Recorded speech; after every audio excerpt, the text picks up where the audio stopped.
नमस्कार दोस्तों, स्वागत है आपका राजस्व कैरियर प्राइवेट लिमिटेड के ऑफिशियल यूट्यूब चैनल पर। मैं हूं शशिधर पांडे और आज हम यहां पर देखने जा रहे हैं भारत के महत्वपूर्ण पर्यटन स्थल। और इन पर्यटन स्थलों में जो अगला हिस्सा है आज है वो राज्य छत्तीसगढ़। तो आइए देखते हैं छत्तीसगढ़ के कौन कौन से महत्वपूर्ण पर्यटन स्थल हैं जो आपको ध्यान में रखने चाहिए और उनसे जुड़े हुए कुछ प्रश्न भी आपको एग्जाम में दिख सकते हैं। तो सबसे पहला जो महत्वपूर्ण स्थान हमको जो छत्तीसगढ़ में दिखाई दे रहा है वो है आपका मल्हार। तो मल्हार आपने सुना ही होगा, छत्तीसगढ़ का एक प्रसिद्ध पर्यटन स्थल है। कहाँ पर है तो उसकी लोकेशन आपको पता होना चाहिए कि मल्हार जो है वो बिलासपुर जिले में आता है। साथ ही साथ अगर बात करें कि ये क्यों प्रसिद्ध है मल्हार, किस वजह से प्रसिद्ध है, तो वो भी जानकारी होनी चाहिए कि यहाँ ये जो मल्हार है जो कि बिलासपुर जिले में है, यहाँ पर भगवान विष्णु की एक चतुर्भुज आकृति की प्रतिमा मिली है या मूर्ति मिली है। तो कौन सी आकृति है तो ध्यान रखेंगे, चतुर्भुज आकृति, जिसमें भगवान विष्णु को चतुर्भुज आकृति में दिखाया गया है। और ये जो स्थान है मल्हार वो कलचुरी वंश के राजाओं की राजधानी भी हुआ करती थी। इसके अलावा छत्तीसगढ़ के कुछ अन्य राजवंश जैसे सरबपुरी राजवंश है, इन वंशों की भी राजधानी के रूप में ये स्थान प्रसिद्ध रहा है। तो मल्हार एक बहुत ही महत्वपूर्ण पर्यटन स्थल है, कहाँ का, छत्तीसगढ़ का। इसके बाद अगर बात करें अगले स्थान की जो छत्तीसगढ़ में हमको दिखाई देता है वो है तालागांव। तालागांव भी एक प्रसिद्ध पर्यटन स्थल है छत्तीसगढ़ का और इसकी लोकेशन भी कहाँ दिखाई देती है, आपके बिलासपुर में दिखाई देती है। ये जो स्थान है ये यहाँ पर अलग अलग प्रसिद्ध मंदिर हैं, जिनमें से सबसे प्रसिद्ध मंदिर हमको दिखाई देता है देवरानी और जेठानी का मंदिर। तो ये बड़ा प्रसिद्ध मंदिर है छत्तीसगढ़ का, देवरानी जेठानी का मंदिर। और इसी तालागांव नामक स्थान पर आपको रुद्र शिव की एक प्रतिमा दिखाई देती है। तो वो भी बहुत महत्वपूर्ण है। किसकी प्रतिमा, रुद्र शिव की अनोखी प्रतिमा हमको यहाँ पर दिखाई देती है, जिसमें जो रुद्र भगवान शिव हैं उनको उनके रुद्र रूप में दिखाया गया है। और उसमें इस रुद्र शिव की प्रतिमा में मतलब एक व्यक्ति, एक मूर्ति बनाई गई जिसमें उस मूर्ति के शरीर के 8 अलग अलग हिस्सों पर अलग अलग तरह के जीव जंतुओं की आकृति उकेरी गई है। तो ये बड़ा महत्वपूर्ण स्थान है, ध्यान रखेंगे। तो तालागांव जहाँ पर देवरानी जेठानी का प्रसिद्ध मंदिर भी है और साथ ही साथ रुद्र शिव की प्रतिमा भी हमको मिलती है। इसके अतिरिक्त जो अगला स्थान जो हमको दिखाई देता है महत्वपूर्ण है वो है छत्तीसगढ़ में भोरम देव। जिला कौन सा है तो जिला आपको याद रखना चाहिए कबीर धाम। और यह जो कबीर धाम है और ये जो भोरम देव मंदिर है, याद रखेंगे कि छत्तीसगढ़ के जो फणी नागवंश के जो शासक थे उनकी राजधानी थी। ये कौन सा राजवंश तो ध्यान रखना, फणी नागवंश। और ये जो फणी नागवंश की राजधानी भोरम देव है, यहाँ पर एक बड़ा ही प्रसिद्ध मंदिर है जिसका नाम है भोरम देव का मंदिर। और ये भोरम देव मंदिर जो है भगवान शिव को समर्पित है।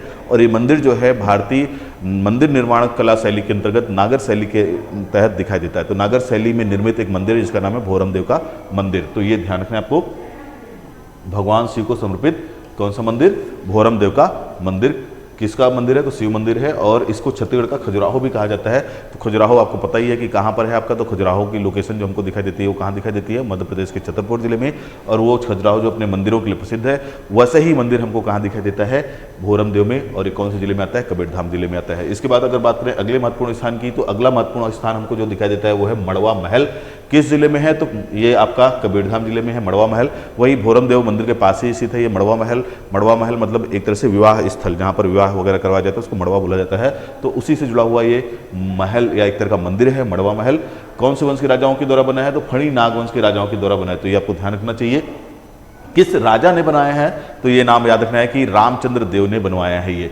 तो फणी नागवंश के राजा रामचंद्र देव के द्वारा ये मड़वा महल निर्मित है, ये आपको ध्यान में रखना है। इसके अतिरिक्त अगर बात करें अगले महत्वपूर्ण स्थान की, तो अगला जो बहुत ही महत्वपूर्ण स्थान हमको छत्तीसगढ़ में दिखाई देता है ऐतिहासिक दृष्टि से और पर्यटन की दृष्टि से, वो हमको नाम दिखाई देता है किसका, सिरपुर का। और ये सिरपुर जो है वर्तमान में इसकी जो लोकेशन हमको दिखाई देती है वो महासमुंद जिले में दिखाई देती है। तो जिला आपको याद रखना है महासमुंद। और ये जो सिरपुर है ये बड़ा ही ऐतिहासिक स्थल है।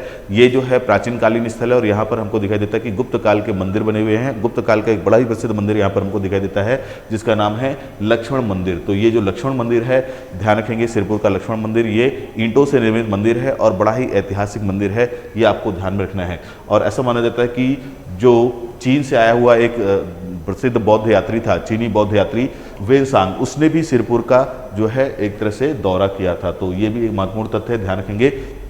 इसके अलावा इसमें इस क्षेत्र में कुछ छत्तीसगढ़ के लोकल जो स्थानीय राजवंश हैं उनका भी शासन हमको दिखाई देता है। तो ये आपको जानकारी होनी चाहिए। तो सिरपुर भारतीय इतिहास की दृष्टि से भी एक महत्वपूर्ण स्थान है। जिला आपको याद रखना है। किस मंदिर के लिए प्रसिद्ध है तो लक्ष्मण मंदिर के लिए प्रसिद्ध है।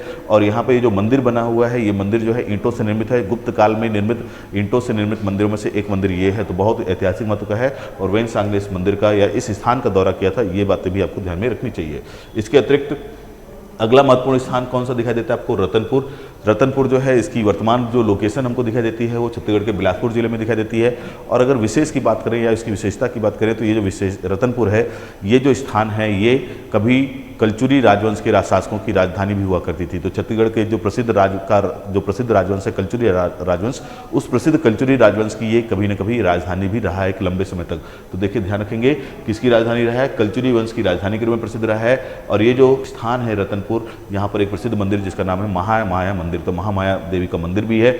इस रतनपुर शहर को मंदिर नगरी के नाम से भी जाना जाता है, इसको तालाब की नगरी या तालाबों की नगरी के नाम से भी जाना जाता है क्योंकि यहाँ पर इस शहर में बहुत सारे तालाब निर्मित दिखाई देते हैं। तो तालाबों की नगरी, मंदिरों की नगरी, ठीक है, महामाया मंदिर है यहाँ पर, कलचुरी वंश की राजधानी रही है ये।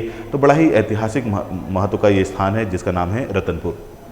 इसके बाद अगर अगले स्थान की बात करें तो अगला स्थान जो है उसका नाम है राजीव लोचन मंदिर। बहुत ही ऐतिहासिक स्थान है राजीव लोचन मंदिर। कहाँ पर है ये, तो जिला आपको याद रखना है गरियाबंद। तो जिला कौन सा है, गरियाबंद। और ये जो राजीव लोचन मंदिर है जो कि जिला गरियाबंद में है, ये क्यों प्रसिद्ध है, तो ये छत्तीसगढ़ के स्थानीय राजवंश नल वंश की शासक विलास तुंग के द्वारा इस जगह को इस मंदिर को बनाया गया था। तो किस मंदिर की बात कर रहे हैं हम लोग, राजीव लोचन मंदिर की बात कर रहे हैं, बहुत ही प्रसिद्ध है। और ये किस जिले में है, तो आपके गरियाबंद जिले में आता है। कौन से वंश के राजाओं ने बनवाया इस मंदिर को, तो नल वंश के राजाओं ने बनवाया है। और उस नल वंश के राजा का नाम क्या है, विलास तुंग। और ये जो राजीव लोचन मंदिर है किसको समर्पित है, तो ये भगवान विष्णु को समर्पित है, याद रखेंगे। तो राजीव लोचन मंदिर किसको समर्पित है, तो भगवान विष्णु को समर्पित है। किस जिले में है, किस वंश के शासक ने बनवाया है, ये सारी बातें आपके सामने यहाँ पर दिखाई गई हैं। इसके बाद जो अगला महत्वपूर्ण स्थान हमको दिखाई देता है वो है दंतेश्वरी मंदिर। दंतेश्वरी मंदिर जिला कौन सा है, तो दंतेवाड़ा। ये भी एक महत्वपूर्ण स्थान है, पर्यटन की दृष्टि से भी और धार्मिक दृष्टि से भी दंतेवाड़ा जिला में स्थित है।